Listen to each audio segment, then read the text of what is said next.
My name is Sophia Briskeen, and I will be your host for today. Let me start with the famous words of Margaret Mead.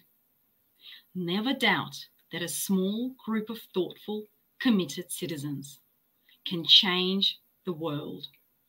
Indeed, it's the only thing that ever has.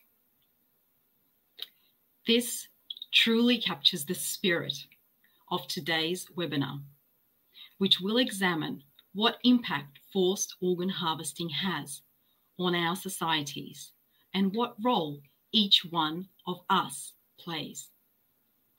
What are the consequences of living with these atrocities, and what are the steps forward for humanity on this issue? While forced organ harvesting is a difficult topic to fathom, the pressing need for a global solution has never been more urgent than now. The inspiration for this World Summit was simple. First, we believe it is vital to convey a clear message to the world that human beings cannot be treated as disposable commodities. And second, that a universal framework is required to combat these horrific crimes. Tomorrow, at the final session, the 5 co-sponsoring NGOs of this event will launch the Universal Declaration on Combating and Preventing Forced Organ Harvesting. Through this international document, we, the people of the 21st century, will be able to proclaim our determination to stop the most diabolical atrocity humankind has seen in this century. The crime of forced organ harvesting from living people carried out by the Chinese Communist government cannot continue. At this historic moment, tomorrow, we invite every person and organisation in the world to make a stance by co-signing this declaration. And now, we're absolutely honoured to welcome the speakers of today, who bring with them a wealth of knowledge, experience, and insight. Without further ado, let's welcome our first guest speaker for today. Please welcome Larissa Wilksker from Israel, a retired civil engineer, a grandmother, mother, and daughter. Larissa's family experienced the barbarism of Nazi Holocaust. Through her father, Larissa is a witness to history. And through her speech, we are reminded that crimes of a massive scale affect all of humanity and require universal action.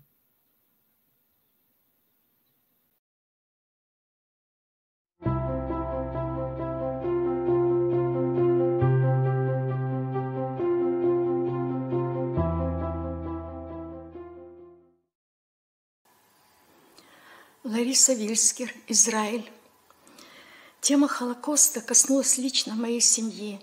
Мой отец родился в Варшаве в 1918 году в дружной большой семье.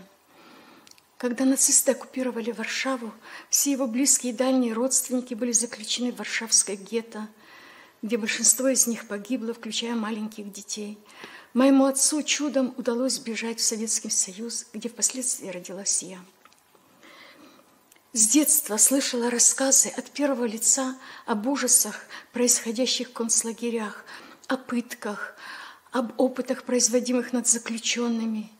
И мне, родившейся в послевоенные годы, все это казалось далеко в прошлом, и что такого больше никогда не повторится. Но спустя десятилетия, после моего переезда в Израиль, я узнаю, что подобные концлагеря существуют в Китае. Людей незаконно арестовывают, сажают в тюрьмы, пытают, извлекают жизненно важные органы принудительно, а затем тела их кремируют. И все это санкционировано коммунистическим режимом Китая и поставлено на промышленную платформу. И кто же, и с кем же так поступают? Это высоконравственные люди, живущие по принципам духовного течения Фалун-Гун, по принципам истины, доброты, терпения, что противоположно идеологии Коммунистической партии Китая, основанной на лжи и насилии. И я, чья семья познала ужасы Холокоста, не могу оставаться равнодушной и не могу не выступить против извлечения органов у практикующих Фалун-Гун в Китае. В 2006 году я приняла участие в форуме под девизом «Никогда больше. Обращение к миру». В форуме поднималась тема извлечения органов у практикующих Фалун-Гун в Китае. Форум проходил в Освенциме, в Польше. Я считаю своим непосредственным долгом призвать все мировое сообщество пресечь угрозу для всего человечества. Китай для многих стран является выгодным экономическим партнером. Многие страны попали под его экономическую зависимость. И ради бизнеса, ради политических выгод они закрывают глаза на чудовище, происходящее в Китае. Да, мы живем в другой стране, и, казалось бы, какое нам дело до происходящего в Китае? Но если посмотреть глубже, то можно увидеть, что все страны разделены условными границами, и у всех нас есть общий дом – это планета Земля. И сегодня нам предоставляется возможность внести посильный вклад в восстановление справедливости на нашей планете Земля. Спасибо.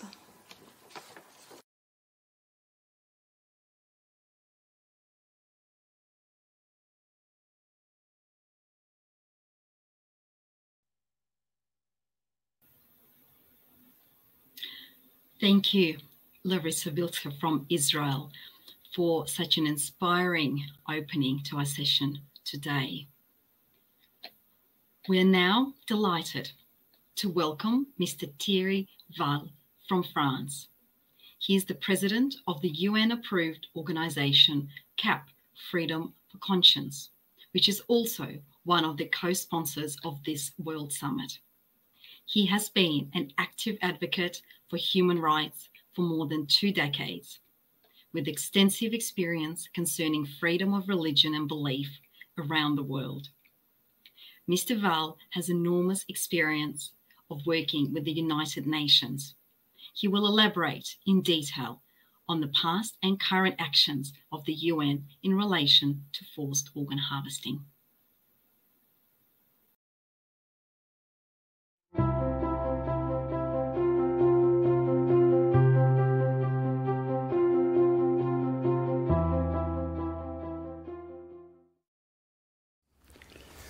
First of all, I would like to thank the organizer of this World Congress on Forced Organ Harvesting.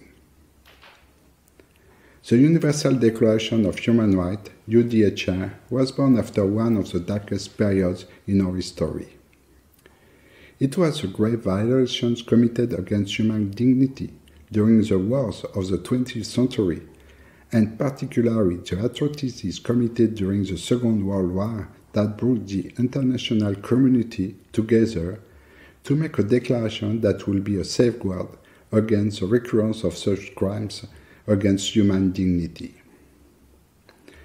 The nations of the world recognize that the human dignity of all persons is the essential foundation of human rights, freedom, justice, and peace in the world, and record that human dignity is the source and foundation of all the rights and freedoms recognized as fundamental in a UDHR.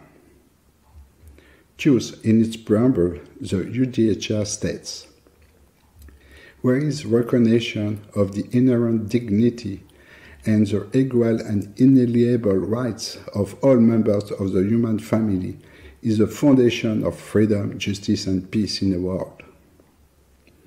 And in its Article 1, all human beings are born free and equal in dignity and rights. They are endowed with reason and conscience and should act towards one another in a spirit of brotherhood. The reason we are here today is forced organ harvesting, which involves the forced removal of organs from non-consenting prisoners of conscience for transplantation or other medical procedures.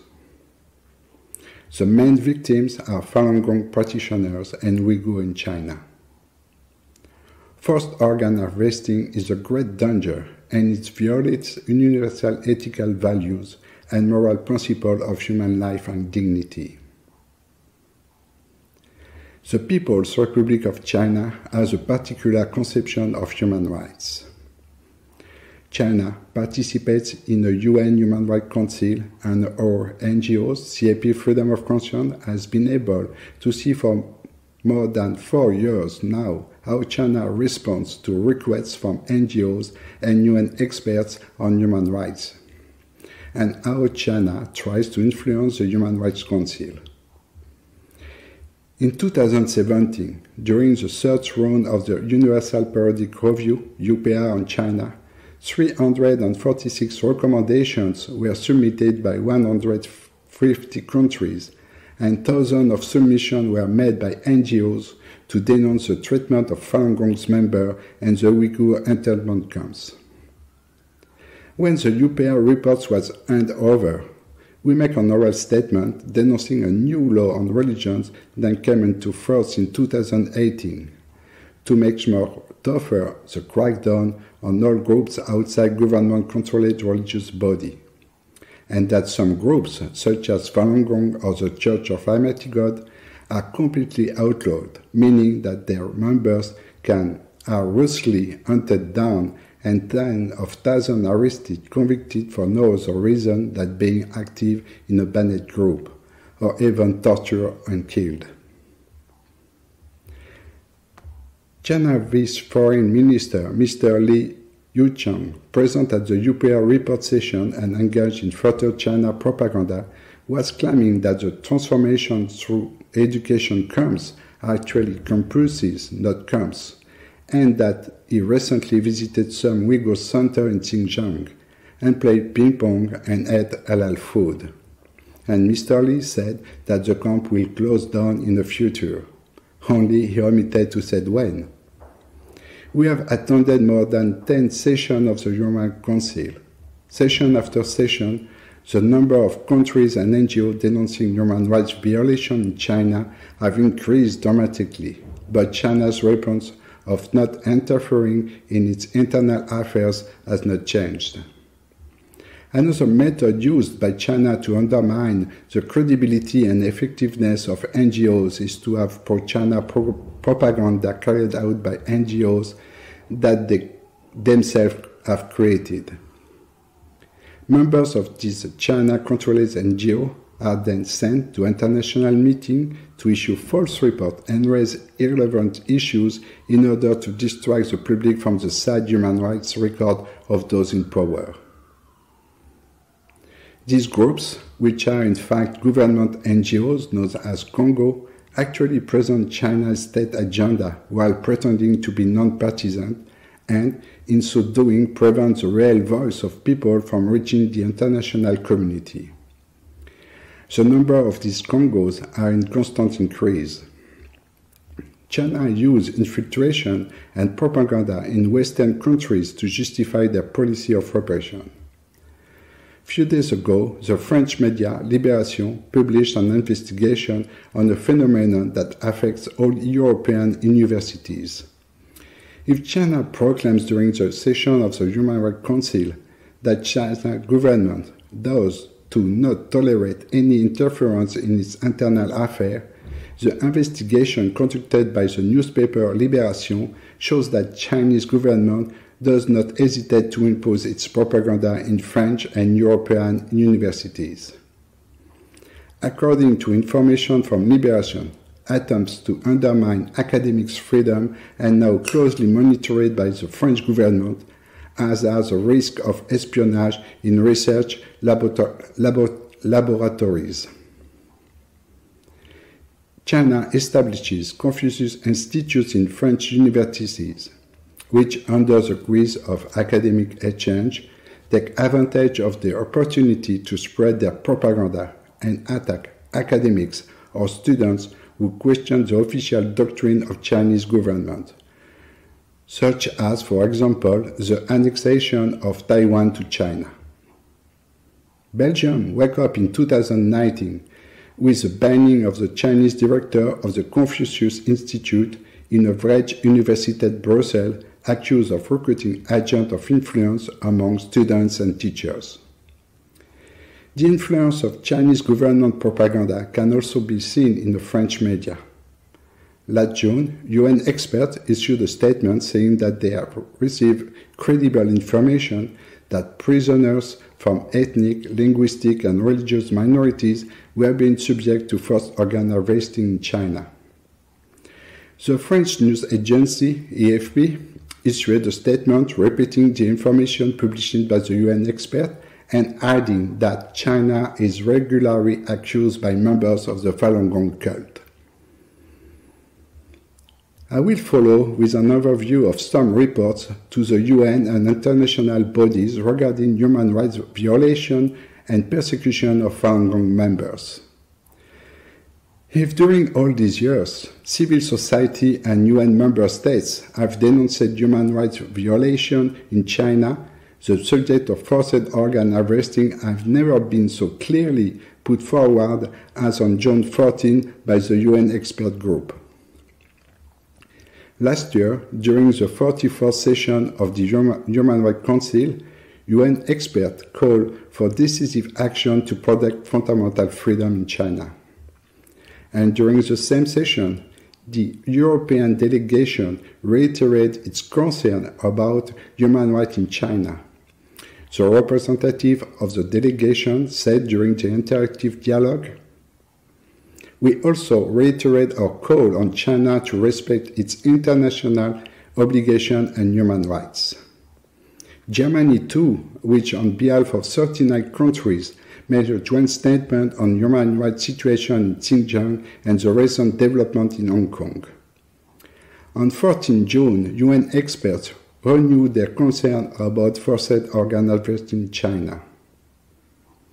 I quote, "Forced organ harvesting in China appears to target specific ethnic, linguistic, or religious minorities, Falun Gong practitioners, Uyghurs, Tibetan, Muslim, and Christian, detained often without explanation of the reason of their arrest, of the issuance of an arrest of warrant in different locations. We are deeply concerned about reports of discriminatory treatment of prisoners and detainees based on their ethnicity and religion or belief." Unquote. The UN experts had already launched an appeal in 2006 and 2007, and as they recall in the 14 June press release. Unfortunately, the government's responses lacked data such as waiting time for organ allocation or information on organ sources. In this context, the lack of available data and information sharing system is an obstacle to the identification and protection of trafficked persons and to effective investigation and prosecution of traffickers. Today, the expert again called on China to respond promptly to allegations of organ harvesting and to allow independent monitoring by international human rights mechanisms. What are the perspectives and action with national and international authorities? For years, civil society has been alerting national and international bodies to the catastrophic human rights situation in China. Today, we can see that democratic states and international bodies seem wanting to act. But for the moment, these good intentions are not followed by binding acts against China. China does not change its rhetoric and demands to state or authorities to not interfere in its internal politics and its diplomacy. Violently attacks all those questioning its propaganda.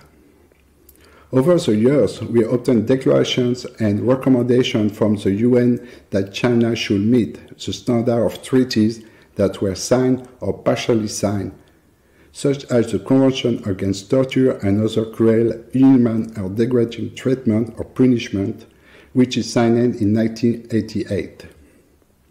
Although China signed the International Covenant on Civil and Political Rights, ICCPR, on 5 October 1998. It has not yet been ratified. As such, China is not yet bound by the specific provision of the ICCPR. However, as a signatory member, China has an obligation to act in a good faith and not to defeat the purpose of the ICCPR. The recommendation and result achieved by civil society with states and UN bodies on China are important and will also support the future actions. Is China technically obliged to implement this recommendation? No. Should this recommendation therefore be ignored or not be considered as a tool? No. Can this recommendation still be used to make China respect the Universal Declaration of Human Rights and the treaty that was signed? Absolutely. Thank you.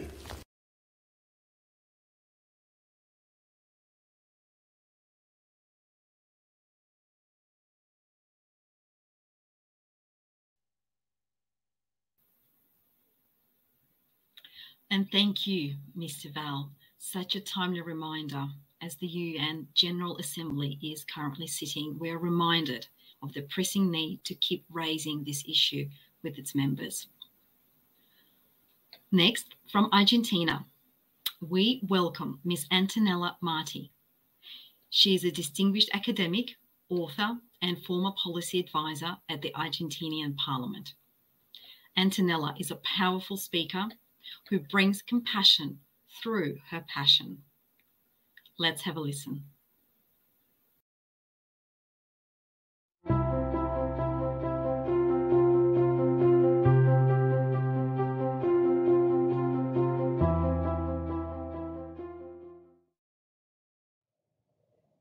Hola y muchas gracias a todos por participar de este encuentro. Muchas gracias a los organizadores por invitarme a participar en la cumbre para combatir y prevenir la extracción forzada de órganos.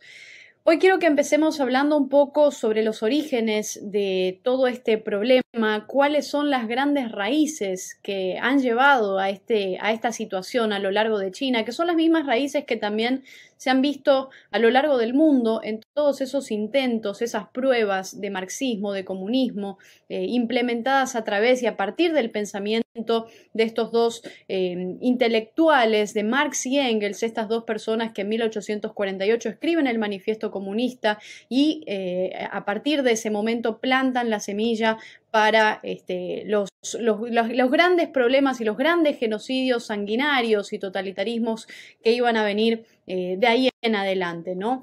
Y me gustaría hoy hacer un poco de énfasis en el caso de China, por supuesto. Creo que tenemos que destacar que quizás ese origen o la cara del comunismo chino, Mao Zedong, ¿no? Nació en Yaoyang en 1893, ¿no? También en el seno de una familia de agricultores, adinerados incluso, en la aldea donde vivía, con una historia familiar además dedicada a la agricultura durante muchas generaciones. Y ya van a ver por qué, estamos mencionando precisamente este punto, ¿no? De su vida. Después de la Segunda Guerra Mundial, este personaje, como todos sabemos, toma el poder en China y es a partir de entonces el encargado de establecer en 1949 esa República Popular China. ¿Y qué pasa ahí? Y bueno, el rumbo del país asiático empieza a ser orientado, ¿no? hacia el comunismo, hacia el marxismo, hacia todas estas ideas que han sido nefastas y que se han probado a lo largo de la historia, a lo largo del mundo y que nunca han dado un buen resultado porque atentan contra la naturaleza del ser humano, ¿no? Entonces, en el año 1953 se diseña lo que se conoce como el gran salto adelante, donde Mao colectiviza todas las propiedades que existían en China. Esta colectivización agrícola empieza y esas las granjas, ¿no? Que también eran se vuelven de alguna forma comunas, autogestionadas incluso, con la finalidad de hacer crecer la producción a partir de trabajo esclavo, ¿no? Nada más y nada menos, porque esto es algo que siempre ha hecho a lo largo de la historia el comunismo, donde se aplicó en la práctica. Y toda persona que se opusiera o que no produjera lo que tenía que producir según este manual iba a ser enviado a prisión o fusilado por ser contrarrevolucionario, como bien pasó en Cuba, como todavía sigue pasando en muchos países donde se implementan estas ideas. Poco tiempo después de ese llamado gran salto adelante se produce el mayor número de muertos registrado, ¿no? Durante la famosa gran hambruna en China, y se estima que el número de muertes, ¿no?, por causas no naturales, sumado al que dio la caída, ¿no?, en el número de nacimientos entre los años 59 y 61, se mueve en una pérdida de alrededor de 40 millones de vidas, ¿no? Vidas que sigue cobrándose el comunismo a lo largo de la historia, a lo largo de China, incluso hoy en día. Entonces, de hecho, es probable que semejante cifra represente la mayor hambruna mundial, ¿no?, que vivimos en el siglo pasado. Entonces, desde el año 54, Mao lo que hace es presidir ese Partido Comunista Chino, que era el único partido prácticamente habilitado para participar en todo lo que fuera política, y que todavía lo sigue siendo, por cierto, y se encarga de exiliar, de asesinar, de fusilar a todos los partidarios del anterior gobierno y a todo aquel que no pensara como él y que no adhiriera a esas ideas marxistas, ¿no? Esto es un poco para ponernos en contexto, para ver a dónde llegamos y qué es lo que está pasando hoy con esta compleja situación de derechos humanos a lo largo de China. Entonces, en el año 66, Mao da inicio a lo que se conoce mundialmente como la Revolución Cultural, donde extermina prácticamente a millones de inocentes, a millones de personas, siguiendo la tradición del estalinismo soviético, ¿no?, de la Unión Soviética. Y ahí se prohíbe la música occidental, la literatura tradicional china y todo rastro de cultura que según él no fuera, y que según el Partido Comunista no fuera de la mano del marxismo, ¿no? Entonces, la directiva promovida por el Partido Comunista Chino bajo las órdenes de Mao en ese momento era iniciar una purga de todas lo que llamaban las influencias capitalistas y de eso que llamaban el pensamiento burgués, ¿no? Y esto se hace en todas las áreas de la sociedad civil, el gobierno, el arte, los medios de comunicación, las escuelas, universidades, todo lo que conocemos, ¿no? Entonces, entre 16 y 18 millones de estudiantes aproximadamente son enviados a campos de reeducación, a campos de trabajo forzado. Esto se ve en cada caso de comunismo, esto se ve porque hay una necesidad de parte de estos regímenes de obligar a la gente a cambiarla, porque atentan y están en contra de la naturaleza del ser humano. No por nada el comunismo siempre ha propuesto un nombre nuevo, ¿no? Entonces, incluso según cifras un poco más conservadoras, el número de muertes no naturales en China durante esa famosa revolución cultural llega casi a 8 millones de seres humanos que se aniquilan en manos de esta ideología. Pero hablemos un poco sobre hoy, sobre cómo siguen estas cosas, sobre cómo ha ido a lo largo del tiempo esta trayectoria. A ver, el control policial y la persecución a toda disidencia abundan, están completamente y absolutamente todo el tiempo en las calles chinas. Los derechos humanos se violan a diario, hay censura en los medios de comunicación, la oposición política está terminantemente prohibida, hay presos políticos y, por supuesto, están ausentes prácticamente todas las libertades individuales, ¿no? Y se violan constantemente los derechos humanos y se hacen este tipo de prácticas como las que estamos poniendo hoy sobre la mesa, exponiendo y denunciando en esta cumbre. Lo cierto es que en la actualidad la libertad de prensa y la libertad de expresión, igual que otras tantas libertades, están seriamente limitadas en China. La represión tampoco se queda atrás y una de las tantas atrocidades que ha cometido el Partido Comunista Chino es la persecución a los practicantes de Falun Dafa, una práctica que, como bien saben y como bien sabemos todos los que estamos hoy en esta cumbre reunidos y como bien también habrán explicado ya, es una práctica milenaria de la escuela Buda, ¿no?, que consiste en enseñanzas morales y ejercicios también de meditación pacíficos. Y Falun Dafa no es una doctrina política, ni una teoría económica, ni un movimiento militante de protesta, también conocido, ¿no?, es como Falun Gong, pero es una disciplina milenaria china de la escuela de Buda para cultivar y refinar el cuerpo, la mente, el espíritu, y se basa en sus tres principios, sus tres valores principales, que son la verdad, la benevolencia y la tolerancia, cosas que el comunismo ha rechazado y ha perseguido a lo largo de toda su historia. Y esto le permite a los practicantes de Falun Falun Dafa, mejorarse, superarse como personas, y es algo que cualquier ser humano, incluso cualquier tipo de vida que uno quiera elegir sin dañar a los demás, tiene que estar totalmente permitida y totalmente aceptada y respetada. El punto es que China tiene 5.000 años de una cultura espiritual, pero desde hace más de 60 años prácticamente está regida por la dictadura del comunismo, de un solo partido, de un solo movimiento que destruyó una cultura milenaria, ¿no? Entonces, en este marco de vacío espiritual es donde se empieza a difundir Falun Dafa desde el año 92,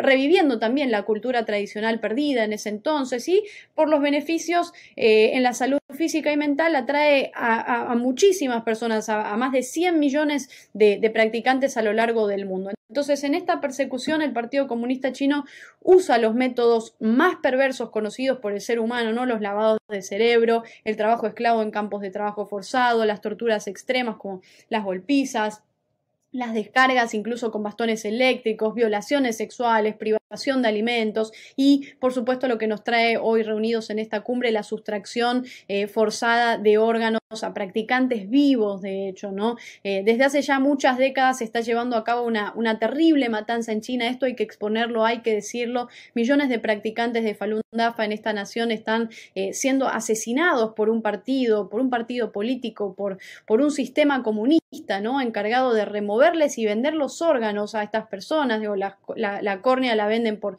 $30.000, un pulmón por $150.000, el corazón por $130.000, y bueno, así con el hígado, riñón, y es una práctica aberrante lo que se está haciendo. En el año 2016, de hecho, se publica un informe que no tiene precedentes, ¿no? Realizado también por un equipo de investigadores que documentan en detalle el ecosistema, para entenderlo de alguna forma, de cientos de hospitales chinos, centros de trasplante que también han estado operando en China desde el año 2000, de hecho, y hace algún tiempo yo tuve la oportunidad, la posibilidad de participar en una charla de la Asociación Falun Dafa en Argentina, titulada Una maldad nunca antes vista en este planeta, sobre lo poco comentada que es esta situación forzada de órganos a personas vivas en China, donde también estuvieron presentes 2 sobrevivientes de campos de trabajo forzado y de torturas, ¿no? en dicha nación. Una de ellas, Yu Zhenjie, fue torturada de diversas maneras, de diversas formas, por ejemplo con bastones eléctricos en la cara, fue sometida a todo tipo de torturas para forzarla a renunciar a su creencia, a su práctica, y además la obligaron a permanecer atada, ¿no? bajo un frío extremo, en una situación inhumana, la torturaron, ¿no? con prácticas totalmente crueles, la alimentaron de manera forzada a punto que le arrancaron los dientes delanteros, después la llevan a una sala, la cuelgan de las manos. Bueno, es toda una experiencia muy dura, muy cruda, que a mí escucharla no de cerca también me movilizó mucho, me movió muchas cosas, y creo que estos temas hay que ponerlos sobre la mesa. El Partido Comunista Chino se inició como un desprendimiento, ¿no? de lo que conocemos como la Tercera Internacional Comunista, controlada por el Partido Comunista Soviético en su momento, y por lo tanto, como bien sabemos, heredó la forma natural de esa tradición de violencia, ¿no? Y de acoso y de violación a las libertades y a los derechos humanos. Ahora, ya para ir cerrando, creo que hoy más que nunca el papel de la sociedad civil es fundamental en toda esta trama, en lo que vaya a ser el desenvolvimiento de esta situación. Digo, el papel que cada uno de ustedes pueda tener desde sus lugares, el rol de la sociedad civil a la hora de defender la libertad de un país que está atormentado, ¿no? por un régimen sanguinario que le miente al mundo entero, y creo que desde nuestros espacios, desde nuestras organizaciones, tenemos que seguir defendiendo, ¿no? una defensa completa de los derechos humanos, de la libertad, y denunciar lo que está sucediendo en China, denunciar lo que sucede en cada rincón de este país, ¿no? Nosotros tenemos en nuestras manos una herramienta única para poder llevar este mensaje y hacer frente a un sistema, a un país que incluso es de alguna forma hermético, ¿no? que oculta, que miente, que asesina, que tortura. Digo, desde las organizaciones de la sociedad civil, los tanques de pensamiento, las fundaciones, los medios de comunicación, los clubes de encuentro, incluso en reuniones familiares, con amigos, en cada espacio en el que podamos hay que llevar el mensaje y contar lo que está padeciendo y lo que está sufriendo el mundo y lo que está padeciendo hoy China, ¿no? Y precisamente los practicantes también de Falun Dafa y las personas a las que les hacen todo este tipo de torturas y las llevan a esta extracción forzada venta de órganos, ¿no? Gracias a estas garras tan crueles y sanguinarias del comunismo a lo largo del país. Entonces está en nuestras manos llevar este mensaje, está en nuestras manos seguir con la defensa de la libertad y apostar por la importancia de la sociedad civil a la hora de buscar resultados, a la hora de buscar un cambio en este tipo de acontecimientos. Así que muchas gracias a los organizadores de esta cumbre, de este encuentro, muchas gracias, y creo que esto va a servir para marcar un antes y un después también en esta historia. Así que les agradezco enormemente por la invitación para participar en este encuentro.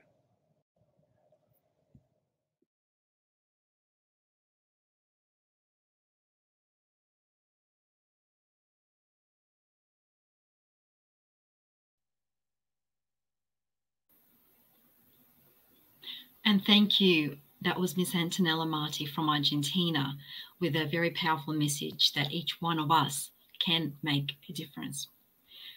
Our next speaker is Professor Maria Chung from Canada.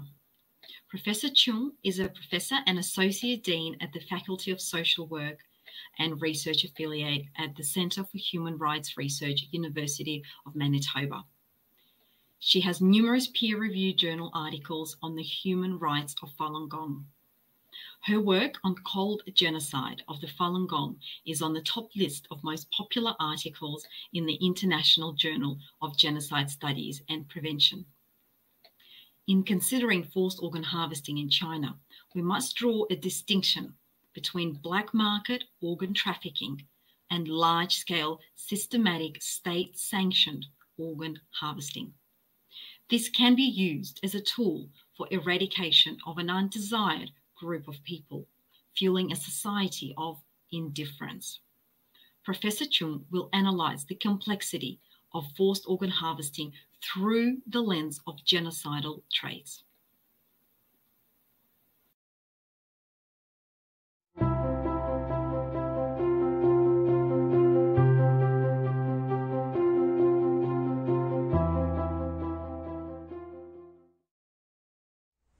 Thank you for having me speak at this important World Summit. In this session, I'll speak from the angle of the largest victim group of forced organ harvesting, the Falun Gong. Over the last 15 years, convincing evidence has led to the conclusion that the peaceful meditation group Falun Gong is the primary target group of the Chinese Communist regime in a non-consensual organ transplant industry in mainland China. This conclusion is also affirmed by an independent tribunal into forced organ harvesting from prisoners of conscience in China in 2020. It has been widely accepted that this atrocity is a crime against humanity. But I argue it is a genocide, which involves both physical and non-physical destruction of the Falun Gong group. I and my co-authors called it a cold genocide, which is hidden and lingers for over 2 decades without much notice. It is a genocide by attrition, which is a slow process of annihilation that reflects the unfolding phenomenon of mass killing of a protected group under disguise. The public don't see an immediate unleashing of violent death. The word genocide was coined by Raphael Lemkin in 1944, who defined genocide as a coordinated plan of different actions aiming at the destruction of the essential foundations of the life of national groups, with the aim of annihilating the groups themselves. His definition actually went beyond bodily destruction, which the recent scholarship of cultural genocide refers to. Lemkin's inclusion of membership in a social or religious collectivity indicates the existence of a common conscience, signified by a shared way of thinking. It's more than just a group entity. In cultural genocide, the destruction of a common conscience is the true essence and definition of a group. In the case of the Falun Gong, the target is the mind or spiritual being of the group that the Chinese Communist regime wants to destroy. A defining feature under Article 2 of the 1948 Genocide Convention is the intent to destroy, in whole or in part, of one of the four defined groups: national, ethnical, racial, or religious. Falun Gong, also known as Falun Dafa, is a peaceful spiritual practice that espouses the principles of truthfulness, compassion, and tolerance, with 5 sets of gentle Qigong exercises. The spiritual discipline fits into the Western paradigm of religion, so the Western legal framework considers Falun Gong a protected religious group. The popularity and exponential growth of the Falun Gong in mid-90s in China was seen as posing a moral and cultural challenge to the Chinese Communist Party's Marxist-based Lenin-style ideology, with numbers surpassing the Chinese Communist Party membership. When former CCP leader Jiang Zemin officially launched the eradication campaign against the Falun Gong in July 1999, many orders were given verbally through large-scale party meetings or through directives to different levels of government ordering a comprehensive cleanup of the Falun Gong. For example, from Falun Gong needs to be disappeared in 3 months, defame their reputations, bankrupt them financially, and destroy them physically, to the present-day zero-out campaigns in China are all directed at the annihilation of the group. According to the jurisprudence of the international criminal tribunals, intent to destroy a group in whole or in part could also be inferred from factors such as the scale and nature of the atrocities committed, the number of group members affected, the use of derogatory language towards members of the targeted group, or the systematic targeting of victims, all apply to the eradication campaign against the Falun Gong in China. Begun with ferocity not seen since the Cultural Revolution, the intense initial CCP campaign against the Falun Gong did not fully succeed in neutralizing the group due to the resilience and resistance of the group. The CCP then gave way to an extended phase through coerced recantation and physical destruction. The intent to destroy Falun Gong cast itself into a bifurcation. One is the ideology, the other is the people who abide by the ideology. So according to Lemkin's framework, the dissolution of the people group, the Falun Gong, is defined by this group's specific core beliefs, commitments, and practices carried out through physical and non-physical means. The forced organ harvesting is the physical aspect of it, with a profit motive attached to it. However, the CCP's ultimate destruction of the Falun Gong is not the body per se, but the collective human conscience of truthfulness, compassion, and tolerance, which is the ideology and culture represented by the way of life and identity that are the true object for eradication. The Falun Dafa Info Center estimated that at least several million Falun Gong adherents have been detained since 1999.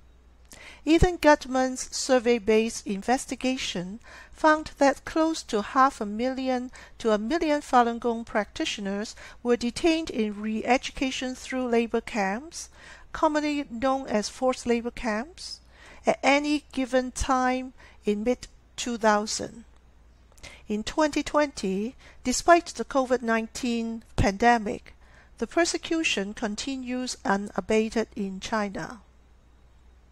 Falun Gong practitioners are usually sent by a 610 office to forced labor facilities or brainwashing centers, also known as legal education centers, extrajudicially for so-called quote-unquote educational transformation, but in fact, what they go through are physical and psychological torture in these state-run institutions. The persecutory mechanism is structured and integrated with the government and Communist Party hierarchies.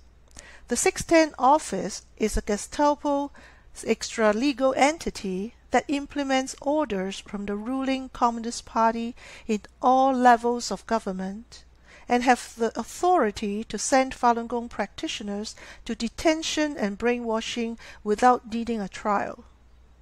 It is also an integral part of a chain of command that link with the forced organ harvesting operation in China. Take a look at this intricate relationship in this command chart from the China Organ Harvest Research Center. The detained Falun Gong victims perform long hours of forced labor in extremely poor conditions in forced labor facilities. Not only without pay, they typically work 16 hours per day, oftentimes with poisonous raw materials without any protection. By the time these victims are at the breaking point of exhaustion, they are coerced to sign an undertaking to give up their spiritual practice. Victims are deprived sleep and subjected to ideological conversion by being constantly bombarded with anti-Falun Gong propaganda films or literature that defames or demonizes Falun Gong. Trained psychologists participated in designing programs to break the wills of practitioners in order to recant their beliefs. Quotas are set for conversion rates in these detention camps. If they don't recant, they'll be subjected to torture and inhumane treatments. Over the 15 years of research on forced organ harvesting, it has been found that Falun Gong practitioners are being targeted for specific bodily examinations such as blood sampling and EKG, etc. Medical professionals confirm that these procedures are to screen candidates for forced organ harvesting to feed the lucrative transplant industry in China. In the recent research data from 3 countries on torture experienced by refugees who practice Falun Gong in China, I found that about 75% have been subjected to these selective screening procedures for forced organ harvesting when they were detained in mainland China. For those subjected to forced organ harvesting or being tortured to death, is a bodily destruction, period. For those who signed the pledge, it is spiritual and social death. Claudia Card described social death as a loss of social vitality, which is a loss of identity, and thereby of the meaning of one's existence. In my research data, the Falun Gong respondents told me about the void they experienced after they signed the recantation. They said they felt a major part of their being is like dead. Although they could be sent home, it doesn't mean they are set free. They are constantly monitored by street-level CCP organizations and harassed by police anytime, no matter at home or at work. The CCP's systematic propaganda efforts in demonization and dehumanization of the Falun Gong subjected the victims to hate and isolation from their families, neighbors, and trusted friends and colleagues. Social death and spiritual death, unlike physical massacre, are silent and bloodless, but they achieve a similar profound effect in the pursuit of eradication. They are central to the understanding of the evil of genocide. The above-mentioned physical or non-physical means of destruction lead to the eventual annihilation of the Falun Gong victim group, under a cover-up, unnoticeable, and normalized way without the public's awareness of an ongoing genocide. The propaganda strategies ensure mainstream society both ignores or rejects the existence of this group like a tumor or a virus that they should get rid of. The result of such normalization is inattention from the public in China and the international community. It creates an environment in which a cold genocide, a genocide by attrition, that can thrive and be sustained for over 20 years. Let's stop here for a second. Why does the CCP deploy so much of its economic, political, and cultural resources to undermine a peaceful spiritual group's foundations of existence to bring about the eventual destruction of the group?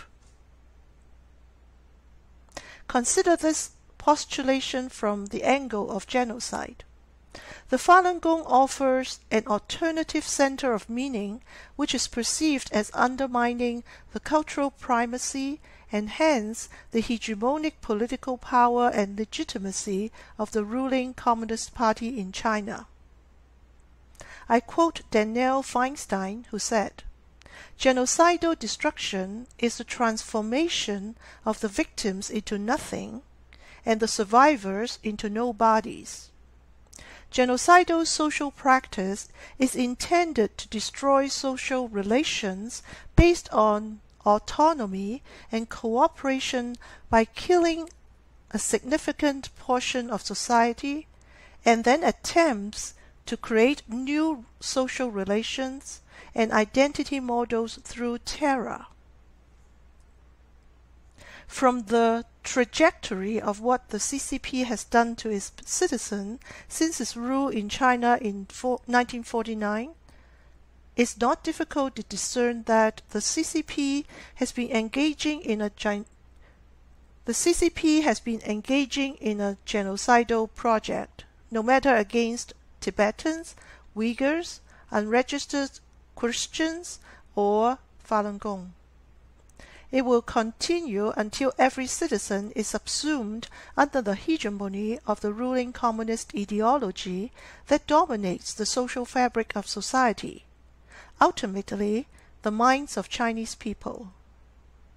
Such an attempt of subjugation is also brought into the world under a more subtle path of long-term expansion and domination, for example, via their Belt and Road initiatives. So here's my conclusion. Mixed with the financial motives, the forced organ harvesting has evolved into a final solution to get rid of the ideological Falun Gong problem. The eradication campaign against the Falun Gong is an egregious case of state-sanctioned atrocity that involves arbitrary detention, harrowing torture, extrajudicial killings, and forced organ harvesting under cover-up. We are facing a totalitarian regime that tries to achieve annihilation of a victim group over time under a cloak of inattention, ignorance, or apathy. It is not a matter for just the victim groups or the Chinese people, but also to the global citizens. A crime of this extent, in the scope of a genocide, puts humankind at a critical position. We cannot just discuss it. We cannot just discuss it as an academic interest without taking meaningful actions. This universal declaration is an important step of action, and more need to follow. Thank you for having me, and thank you for your attention. I refer you to the Cold Genocide article I and my group published in the International Journal of Genocide Studies and Prevention for more details of this issue.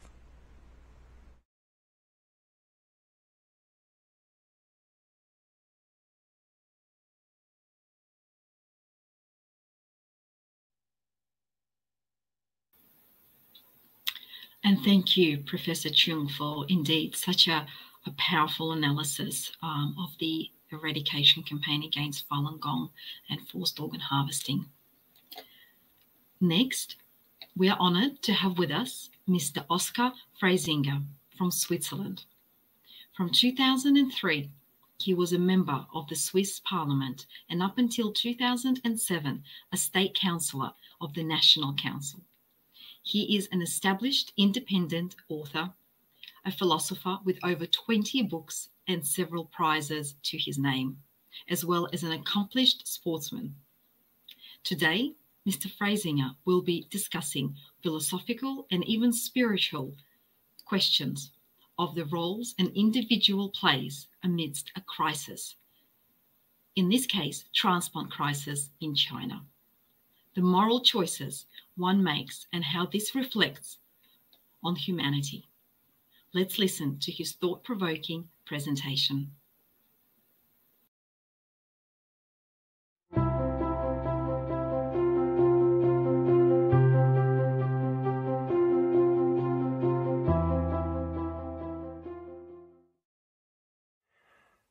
Tout d'abord, je voudrais remercier les organisateurs du sommet mondial pour leur engagement.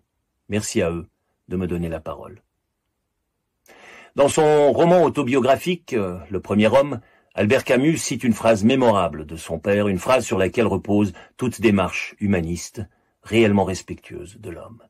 Un homme, ça s'empêche, fait-il dire à son géniteur, confronté au cadavre de 2 soldats, horriblement torturés et mutilés. À travers les propos de son père, Camus entend que l'homme n'a pas le droit de faire tout ce qu'il veut juste parce qu'il le peut. Il y a une ligne qui sépare l'être humain du monstre qui sommeille en lui. Cette ligne est formée par le courage de dire non, cette négation déterminant également le début du processus d'individuation de l'enfant. En sachant dire non, l'individu se rend indépendant de toute pression extérieure, qu'elle soit collective, autoritaire ou idéologique. En disant non, il accepte l'existence d'une limite déterminée par une loi invisible, immuable, que nul ne peut transgresser impunément sans perdre son âme. C'est à cette loi que se réfère l'Antigone de Sophocle face à Créon. C'est cette loi qui détermine le destin des hommes selon Goethe. Au-delà de cette limite, la barbarie commence. Seul le courage de dire non à la transgression de cette limite fait véritablement de l'homme un homme. À l'opposé de l'homme qui s'empêche, il y a le prince de Machiavel, pour qui la fin justifie les moyens, fût-il avilissant. Selon lui, qui veut la fin doit vouloir les moyens. Ce précepte, en plaçant la fin au-dessus de tout, fait inévitablement de l'homme un moyen utilisé sans restriction, alors que celui qui s'empêche se pose des limites, reconnaît implicitement que l'homme est une fin en soi, et non pas un moyen, et qu'il n'est donc pas à la libre disposition du collectif.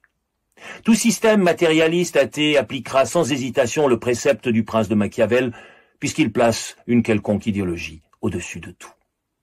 Afin de sauver les apparences et de masquer sa barbarie, il est contraint de nier l'âme, l'unicité de l'être. Il va déshumaniser la société à dessein en prétendant que l'individu n'est rien et que le collectif est tout.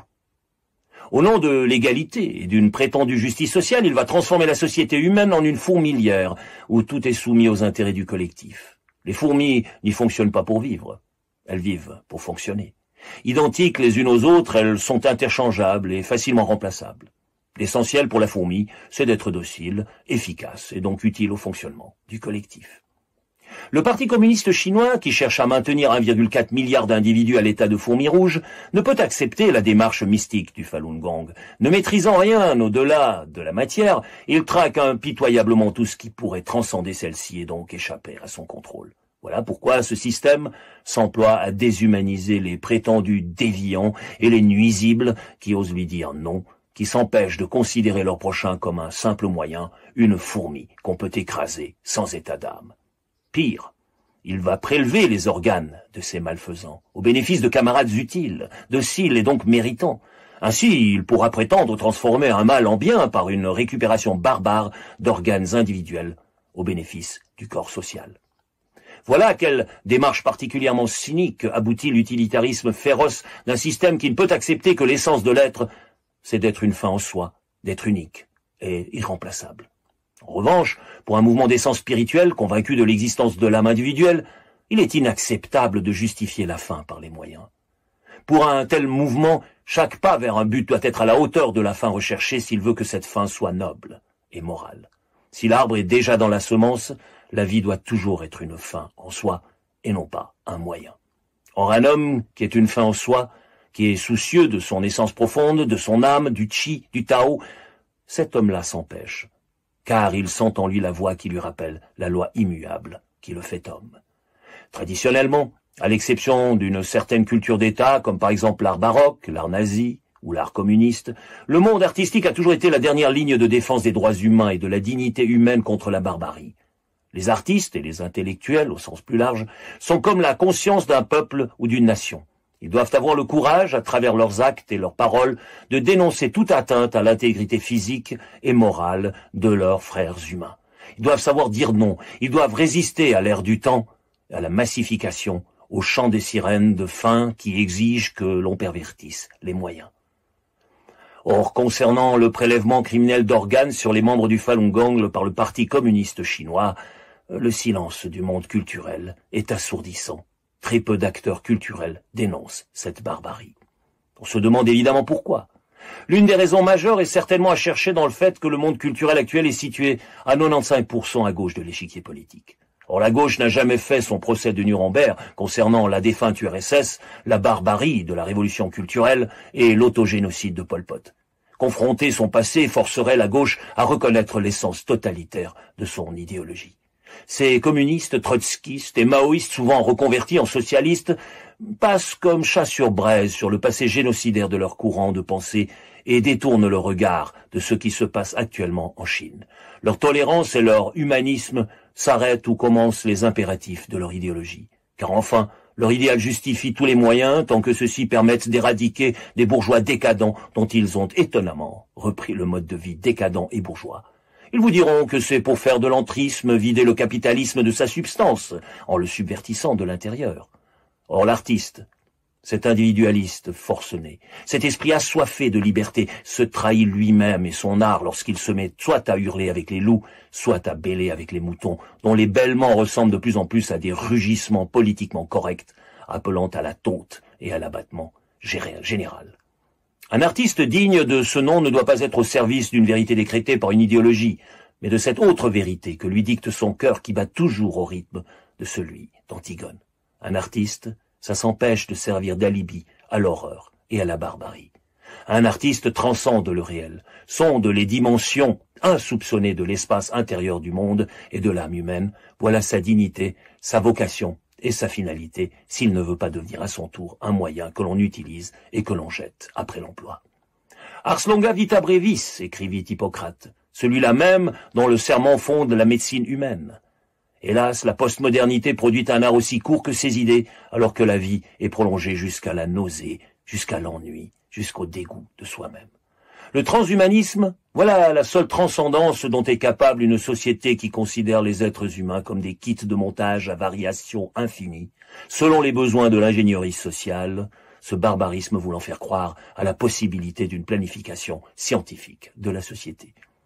Et voilà que la modernité bascule de plus en plus vers une sorte de médecine utilitaire, j'oserais même dire vétérinaire. On abat bien les chevaux, me dira-t-on. Pourquoi ne pas appliquer ce principe également à l'homme ? D'autant plus si l'on peut prélever et transplanter ses organes. Pourquoi s'empêcher si la fin justifie les moyens et que les membres d'une secte Oni peuvent enfin, dans la mort, se rendre utiles à la vie ? Tel est le marché de dupes pratiqué depuis des décennies en Chine. Un pays où ceux qui s'empêchent sont sacrifiés par et pour ceux qui ne s'empêchent pas de commettre les pires exactions. Nombre de personnes conscientes de la sombre boucherie qui se pratique depuis si longtemps aux yeux de tous ne manqueront pas de s'écrier « Mais que peut-on faire ?» face à la puissance du Parti communiste. On peut faire ce que les artistes ont toujours fait dans ces cas-là, dénoncer, dévoiler, créer des îlots de conscience par l'expression artistique. Ainsi en fut-il du Guernica de Picasso, des fusillés du 3 mai de Goya, sans parler des innombrables représentations de la crucifixion du Christ. Représenter l'horreur, donner une âme à la victime par la représentation de sa souffrance, c'est dénoncer sans se perdre dans de vains discours moralisateurs.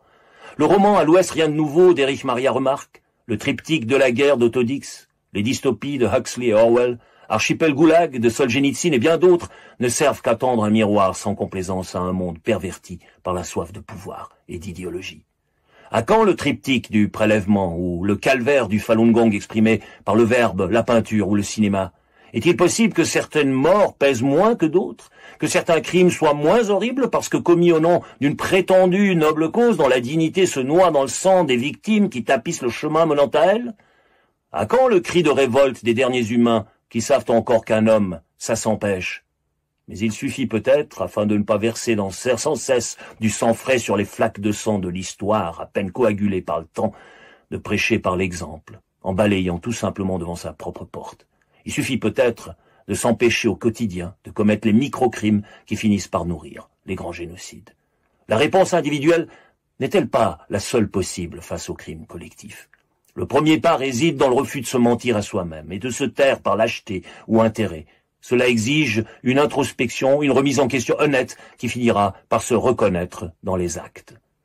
Et tous ces actes positifs additionnés finiront par venir à bout de la déresponsabilisation des masses, qui jamais dans l'histoire ne sont parvenus à s'empêcher de commettre ce que leur puissance de troupeau le permettait de perpétrer en toute impunité, bien caché dans la foule déchaînée. Ni en 1789, ni en 1917, la plèbe n'a pu ou n'a su s'empêcher. À chaque fois, le remède était aussi sanglant que le mal, sinon pire. À quoi bon vouloir stopper une hémorragie en pratiquant une saignée? Un homme, ça s'empêche, fait dire Camus à son père. Or, lorsque tous les habitants de la terre sauront s'empêcher eux-mêmes, il n'y aura plus besoin de les empêcher de commettre ce qu'ils ne feraient pas même subir à leurs chiens. Les premiers qui devraient montrer l'exemple en disant non sont les artistes, car ils disposent de moyens d'expression puissants pour faire comprendre aux tortionnaires qu'ils sont eux-mêmes des victimes. Dire que 2000 ans après le martyre des premiers chrétiens, c'est au tour des derniers hommes de l'Empire du Milieu d'être sacrifiés par des frères humains qui se contentent d'être des fourmis. Or, une fourmi, ça se définit par le nombre. Une fourmi, ça ne s'empêche pas.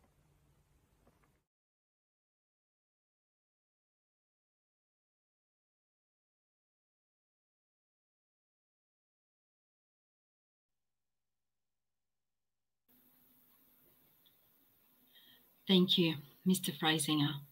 And that, ladies and gentlemen, brings us to the end of the formal presentations for today's session. What an absolutely incredible wealth of knowledge and a range of perspectives that we heard today from the family of a individual whose family survived the Holocaust, then listening to our final speaker today sum up so eloquently and deeply what it means to be human. In a minute, we will be transitioning to our Q&A session, where our registered attendees will be able to post questions. I would like to take this moment to acknowledge the 5 NGOs who created this World Summit: CAP, Freedom of Conscience; Doctors Against Forced Organ Harvesting; Korea Association for Ethical Organ Transplants; Taiwan Association for International Care of Organ Transplants; and the Transplant Tourism Research Association. These 5 organizations are united by the same wish to end the crimes of forced organ harvesting from living people. I would also like to remind everyone and all of our audience listening now of the important announcement that will take place tomorrow at the final session of this World Summit, where the Universal Declaration Against Forced Organ Harvesting will be revealed. And we encourage each one of you to not miss the session tomorrow. Make sure you register your attendance on our website. Now it is time to say farewell and thank you to our live stream audience who are joining us viewing today's session via NTD TV live stream and Epoch Times TV. We thank you for your attendance, and please, if you would like to join the live Q&A session with some of our presenters, you can still do so by registering on the website that you will see on your screens